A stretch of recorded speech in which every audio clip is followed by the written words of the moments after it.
Alright, so tonight, what story did we read last night, Addison? I don't know. You don't know. Last night we read Dumbo.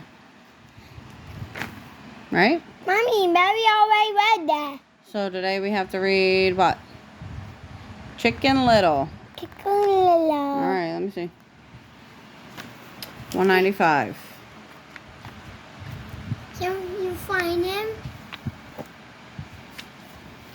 Sure I can. I'll try that little chicken. Hopefully there's no missing pages at the end of the story. Chicken Little. A day to remember. That was from the other story. Yeah, there was missing pages. Alright, let's see what we got. Last year, Chicken Little's life had changed forever. He thought the sky was falling, and he had warned the people of Oaks, causing a panic. Then, when nothing happened, the people got mad at him. Now everyone calls him a crazy little chicken. But Chicken Little had had enough.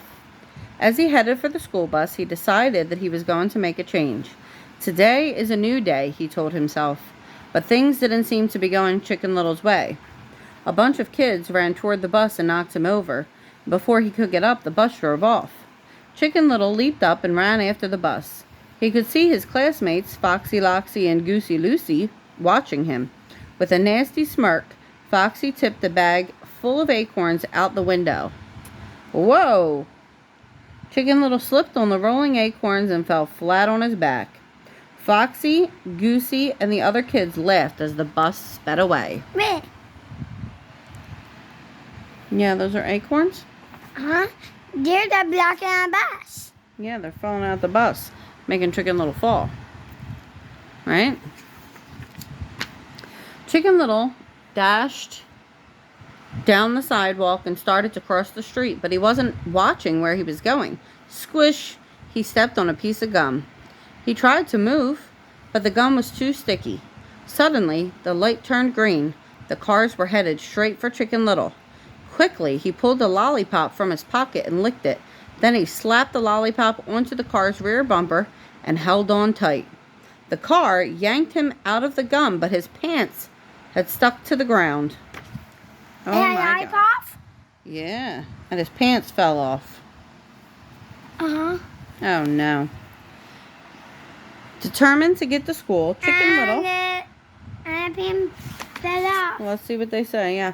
Determined to get to school, Chicken Little jumped from the car and dashed from one clump of bushes to the next. He was in his underwear after all. When he finally arrived... Look, that's a bubble gum I put in my pants. Yeah. When he finally arrived, he realized he couldn't just walk in the front door without any pants. Then Chicken Little noticed a soda machine and had an idea. He got a bottle of soda, shook it as hard... that was locked in the car. Yeah. Shook it as hard as he could and then tied it to his back. When he took off the cap, the fizzy soda shot him into the air like a rocket.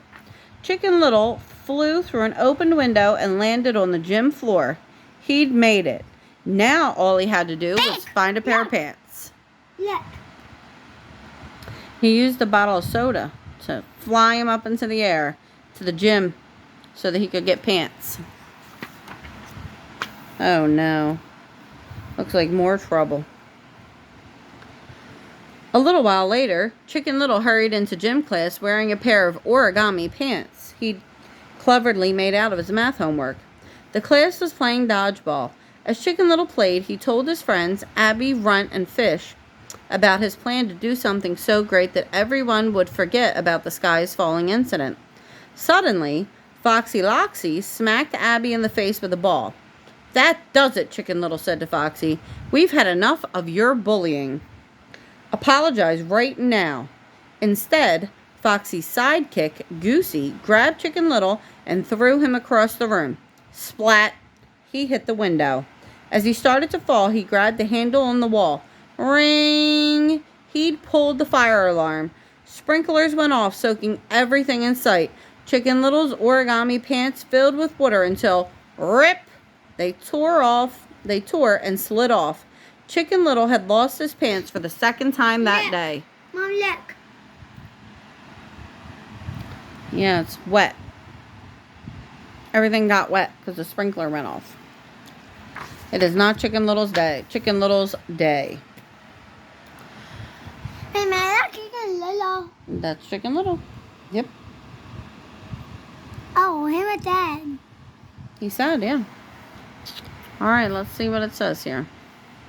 When the principal found out, he called Chicken Little's father, Buck Cluck. Chicken Little sat on a bench outside the principal's office listening.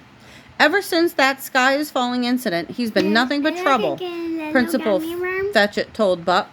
Now, you know I have the utmost respect for you. We haven't had a baseball star like you in 20 years. But let's face the facts. Your kid is nothing like you. Things had better change soon, or else. Okay, thank you for talking to me, Buck replied sadly. I'll take care of my son. As Chicken Little listened, he stared unhappily at a case full of baseball trophies that Buck had helped win. Chicken Little wished he could make his dad proud of him. On the drive home, Chicken Little said, Dad, I was thinking, what if I joined the baseball team? Buck was so surprised, he nearly crashed the car. Baseball, he said. Are you sure? You were such a big baseball star in high school, Chicken Little replied. I figured you could give me some pointers. Buck wasn't so sure. After all, Chicken Little was such a tiny chicken. Just please try not to get your hopes too high, he told his son. Chicken Little was determined to be a great baseball player. His friends helped him train every day, but it was no use.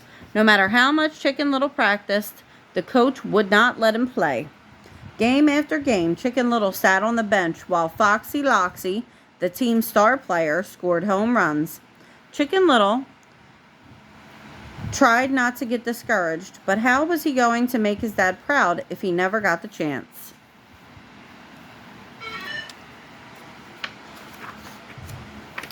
Finally, it was the last game of the season.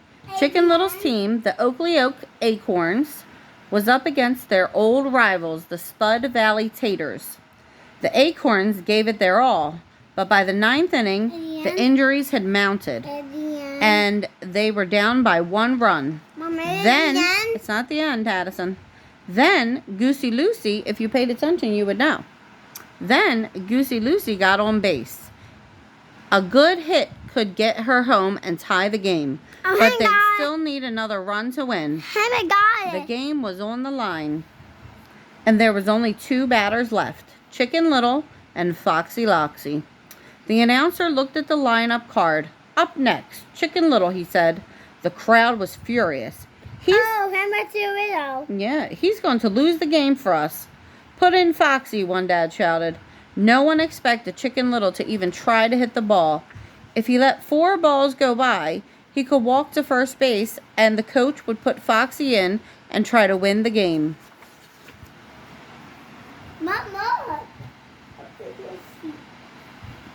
Everyone watching held their breath as Chicken Little stepped up to the plate. The pitcher threw the first pitch. Chicken Little swung at the ball after it had already landed in the catcher's mitt. The crowd gasped. Gasped. I can't say that right. Strike 1, called the umpire. Boo, said the crowd. The pitcher threw a second pitch, and Chicken Little missed again. Strike 2, cried the ump. The pitcher wound for the third pitch. If Chicken Little missed this ball, the Acorns would lose the game. Today is a new day, Chicken Little told himself. As the ball came toward him, he closed his eyes and swung his bat hard. Crack! Chicken Little's eyes flew open. He'd hit the ball. Chicken Little was so surprised he just stood there. Go, son, run, run, Buck yelled from the bleachers. At last, Chicken Little began to run the wrong way. The other way, his dad called. Finally, Chicken Little figured out which way to run. Luckily, the other team hadn't been ready for the hit. To the crowd's astonishment, Chicken Little passed first base, second, then third base. Chicken Little slid into home just as the throw came from the outfield. Addison, shh, come sit down.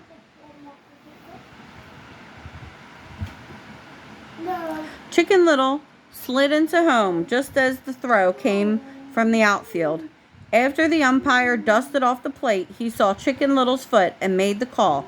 The runner is safe. The crowd went wild. Chicken Little had won the game.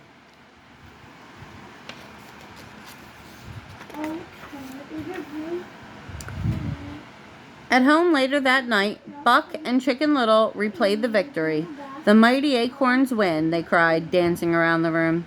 I guess that puts the whole sky is falling incident behind us, said Buck. Chicken Little was thrilled. His plan had worked, and he'd made his dad proud. Maybe, he thought, things were finally changing after all. It had been a long day, and Chicken Little knew he'd sleep well that night. After all, one of his dreams had just come true. And the story is over. The end. It's the end. The next one is the Aristocats. Oh. All right. I love you. Talk? Yeah, they talk. I love you. I like you. Good night.